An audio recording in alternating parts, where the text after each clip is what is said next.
Welcome back. My guest this segment is Karim Malik. He's the CEO of Biome Grow. It says interim CEO here, Karim. What is with interim? Well, my background is investment banking and building companies or telling other people what to do. Sure. We don't have what we call affectionately founder syndrome. So we have a very credible management team coming on board to run this, and also a board of directors, which I think will be second to none in the industry. Wow. Because at the end of the day, look, we've been forecasting and studying the sector for a while, so there are a lot of things lacking. So the two things that lack there, just to go into it, lack of corporate governance on the board side of things, and then on the management side of things, you don't have a lot of managers running these cannabis companies that have run large, complicated businesses before, right? You've got people that have run 20 to 30 person businesses or high growth to a certain point. But running companies where you got a couple hundred employees, a variety of distribution platforms and production assets in different jurisdictions, it's quite an ask. So having a credible done it before team is key, which is why the interim fellow has brought it to the point that we could, and now we're going to have an entire team come in and sort of run it, which we'll announce very shortly. Oh, okay. Tell us what Biome Grow does, because nobody knows at this point. Yeah, it's sort of our cannabis project we've sort of kept under covers for the last 2 years we've been working on. Just recently brought it out because we're going public. So I think the world should know what we've been up to. Sure. Basically what it came down to was, we looked at the Canadian market and we looked at the international market. And Canada's looked as a global leader right now in terms of at least one thing, producing cannabis at industrial scale. Rightly or wrongly, that's where we're looked at. That's a narrow window of opportunity there where we can leverage that and sort of establish our Canadian way of doing things elsewhere. It's a very large market out there. But to do that properly, you've got to have a beachhead in Canada and then look elsewhere. But establishing a beachhead in Canada is tricky. If you're not one of the big guys with a large balance sheet who've had several years to figure out how to do things, it's tricky. So when we looked at this thing 2 years ago when we were putting it together, we figured out a way, in our opinion, that we can establish a very credible, sustainable cannabis platform, even though we're a little later to the game, while leveraging that to get some very interesting and aggressive international opportunities up and running to make this a truly global platform. And quite frankly, in about 2 or 3 years, if we're not doing the bulk of our sales overseas, something dramatically has gone wrong in our execution. I see. That's interesting. So you've certainly had the benefit of a ringside seat watching everybody else's mistakes. True. And so I'm assuming that you're putting that experience to good use in Biome. Exactly. I mean, not only sitting watching, we made mistakes along the way when we were servicing some of the guys which are the largest cannabis companies in the country, in the world for that matter. So the good thing about going later on is you can deploy capital more efficiently, but the downside obviously you don't have that balance sheet or that large production facility and footprint ready to go the day recreational goes live. So we will have that, but we'll ramp up to what we think is more of an intelligent manner for somebody who's building a slightly different sort of mid-sized platform in Canada, but building a very aggressive and large platform elsewhere. Sure. If I was to, just scan the headlines for the last few months, I would get the impression that you were a maritime-focused participant. Yeah. So when we were looking at, okay, how do we establish something that'll survive in Canada? Because look, we got over 100 licenses right now. It'll go up to north of 200 something when it hits the apex. And when supply and demand normalizes, it's going to whittle down to a very small number at the end of the day. So how do you build something coming later that's going to survive what I call the day of reckoning? That's what I'm wondering. Once you come to the other side of the day of reckoning, you will flourish and thrive. So that's why Atlantic Canada, quite frankly, at the end of the day, there's very few licenses east of Ontario. 75% of all licenses are either in BC and Ontario for that matter. And Atlantic Canada is highly underserved. We're actually very active with some of the other companies in Atlantic Canada, creating billions of dollars of economic sort of value there. So we've got entrenched relationships out there. Plus, we're building brands in Canada which I think are rather unique compared to other people. There's an argument going on, what does the cannabis brand look like? If we do our job properly and build brands appropriately for Atlantic Canada, they're very local through the local brands, right? If you build local, you employ local, you entrench yourself in the local ecosystem there, they will support you, through a lot of things. Even if you're higher priced, your quality may not be there, not that we're going to shoot for lower quality or anything.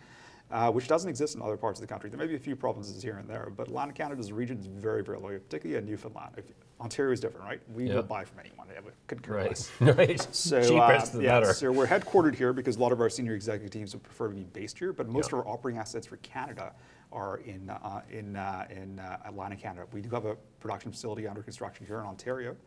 But frankly, it'll probably supply Atlantic Canada for the next little while, and then we'll turn our attention to Ontario. Ontario is more of a medical market for us right now. Sure. So what does the actual growth profile of the company look like in terms of productivity?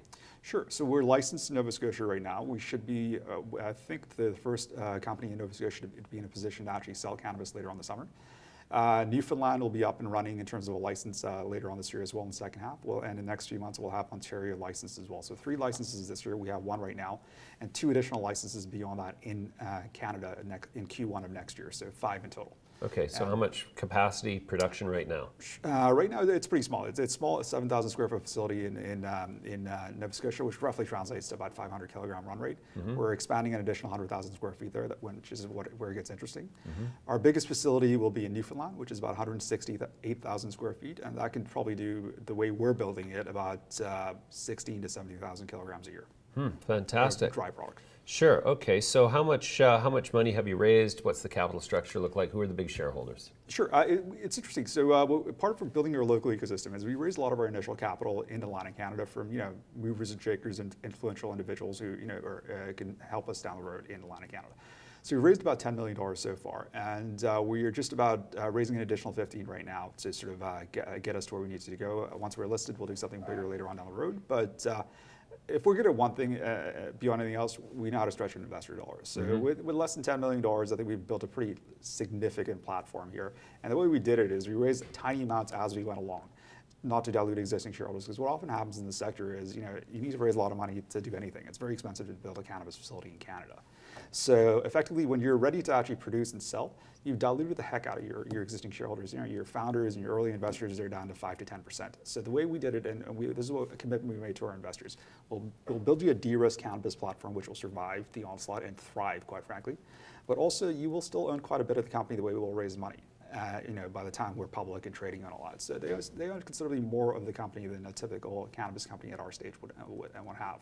So that's the plan. I mean, ultimately, we're going to have to raise about $80 million, and we've got visibility on where that's coming from to prosecute our domestic production here in Canada, which results in roughly about $250 million of revenue. Yeah. So the returns aren't too bad, but also our facilities are different than other people's. Say they're unique. There's unique IP there.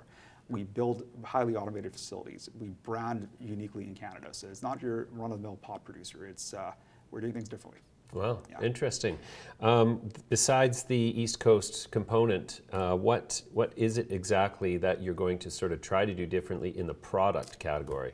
No, fair enough. So again, what it really boils down to is you've got to have a high quality product. So our strains will be, and everyone can sort of say this, they'll be different than other people's, which are unique to the province. But also, we segment our provinces individually. So our Nova Scotia brand is specifically for Nova Scotia. We produce and primarily only sell in Nova Scotia. Our facilities are small to mid-size. So we understand a Nova Scotia customer. So for example, a 50-year-old single dad in Nova Scotia has very different purchase triggers than a 50-year-old single dad in Newfoundland, even though he's right next door, versus New Brunswick. So in terms of delivery mechanisms, in terms of branding, in terms of what the genetics are, they'll be specifically tailored to that province. And when we can do additional derivatives, they'll have a very Atlantic Canadian focus to them. And the real innovation resides for us is on the medical side. In terms of, we've got a very senior medical advisory board coming on board with basically leading doctors in Canada in some of the low-hanging fruit areas such as sleep, pain, oncology, men's health, et cetera, that are going to help sort of chart our path forward there. So I mean, it's a very, very credible team for a company that is relatively young on the sector. So that should hopefully give people sort of a comfort that it's not a run-of-the-mill cannabis company that's just trying to take advantage of the euphoria, which is not the case here. You bet. Karim, I can't help but veer over to a macro look at the sector because you cover the sector and have done so as long as I have. And so I don't know of anybody else I can generally have these conversations with. But since the onset of the first ACMPR companies, and they had the luxury of being first, and so they kind of took their time and they didn't move too fast. But now that all of these licenses are coming out from Health Canada and the onset of recreational is here, everybody's sort of rushing around to stake out market share and build a moat around it as best they can and position for the US Go Federal event that we know is going to happen one day, arguably. And then there's, of course, Europe and South America, and you see all these battles shaping up between the giants and localized little guys who have rushed in to stake what was one of the few opportunities left in the whole global space. So do you think that any of these little guys who have fired themselves up and are now competing for market share in markets where call it the top three being Aurora, Aphria, and Canopy, obviously, are able to deploy a lot of capital, acquire a lot of local expertise and influence the the decision-making process at the government level by virtue of their size and economic representation. Do you think the small companies have any chance of survival? Well, it's a very leading question, so I see where your position is on this, but and quite frankly, I agree with you. Yeah, if you're small and you're relatively new, which is what the bulk of the relatively, the last 40 licenses in Canada are, they're first-timers. Right. The first-timer is what you should be focused on more than the small side of things. As we've learned from the folks that have been up and running for a while, it's really challenging. First, you got to be able to grow, and it's really challenging to grow. So even if you're an incumbent and one of the bigger guys, when they expand their facility from 100,000 square feet to 200,000 square feet, pretty much everything falls apart again. So they're still trying to figure out how to grow, which is not well understood in the sector. Right. So the vast majority of the people have got licenses in the last, let's say, 9 months, it's going to take them a year to figure out how to get any decent quality product out the door. So that's your biggest challenge, provided you find the capital to build these things out. And you're right, the provinces are a little desperate for product right now because they realize, once all this inventory people are sitting on is flushed out, where is it going to come from? And which is why they're favoring the big guys, because they're the ones that can provide right away, and they're leveraging that to get multi-year commitments potentially. So it's going to be challenging for the small guy. I mean, not having distribution, not having the balance sheets, and not knowing how to grow properly the way we are forced to grow. Means most of these small guys probably, they may last for a little while, but when I think supply-demand normalizes middle of 2020, roughly, and that may change depending on what happens, but they're gonna struggle. So us being right now a small guy, we're building a very different company. So what differentiates us from these guys are we built some of these facilities for the bigger guys. We know how to grow, right? So when we got our license in Nova Scotia last year, we got a license within 6 days of the building being finished because we're a known commodity to Health Canada. We built it the way we helped build other people's facilities, right? And we're almost ready to, we've grown several crops where our competing LPs in Nova Scotia are still, we haven't heard from them. So, right. And you kind of have your own sort of pedigree in terms of access to capital because that's what you've been doing for all of these other guys. So I think, I hope it didn't sound like I was suggesting Biome doesn't have a hope, but that's what I'm trying to say is, without a differentiator like superior access to capital and the benefit of the experience of all the companies you've been involved with, a new startup, like I can't tell you how many companies I hear from who are like, you got to come and check out our place. We're going public. We've got 15,000 square feet, and we're gonna grow the best and the most. And it's like, boy, it's been almost a year and a half since I've heard anybody even credibly trying to say that, who knew that kind of a statement had zero credibility anymore. So that's, I guess, is my point, is that there's a lot of companies out there now. It's like the old mature mining market. I use uranium as an example. When the uranium bull took off back in 2006, I guess it was, there were, first there were 10 companies, then there were 50 companies, then there were 400 companies. Well, after company 100, none of those companies are around to this day. And they were all essentially Me Too companies that really didn't have a chance out of the gate. And so the benefit of that experience is that, it's first mover advantage, especially in capital markets. Powered companies is key. So I think, sounds to me like Biome's going to do great, and I can't wait to come and visit the facilities with camera crew and tip a little East Coast pint. Anytime. Well, you can come out to Ontario and check out what we have here. So I'll leave you with this. This is how, as an investor, I look at the space in general, which you've sort of touched on really well. So it depends on your risk tolerance. So you can invest in funds now that are cannabis oriented, or you can invest in large companies. So by and large, I'd recommend most people invest in larger companies. If you got a higher risk tolerance, then you want to go for the next tier or the next tier down, because they haven't gone on their big run yet. Once they execute, provided they are able to execute. So when you look at the big three or the big four, what's the upside for them over the next 2 or 3 years? Maybe a double, maybe a triple, right? So whereas if you can find a smaller company like us, your upside trajectory over the next 12 months is considerably more, but you've got to get comfortable with the fact that it's de-risk enough for someone to pull the trigger. So all we're saying is you're getting the valuation of a newbie license with a very credible done-it-before team, not only in the cannabis space, but in other industries that have shepherded small companies to very large companies in a short period of time, and an successful track record. So that's our value proposition, and I don't think there's many that are relatively new licenses that can say that. Great. Well, we're going to follow with interest. Thanks very much for joining me today. Pleasure.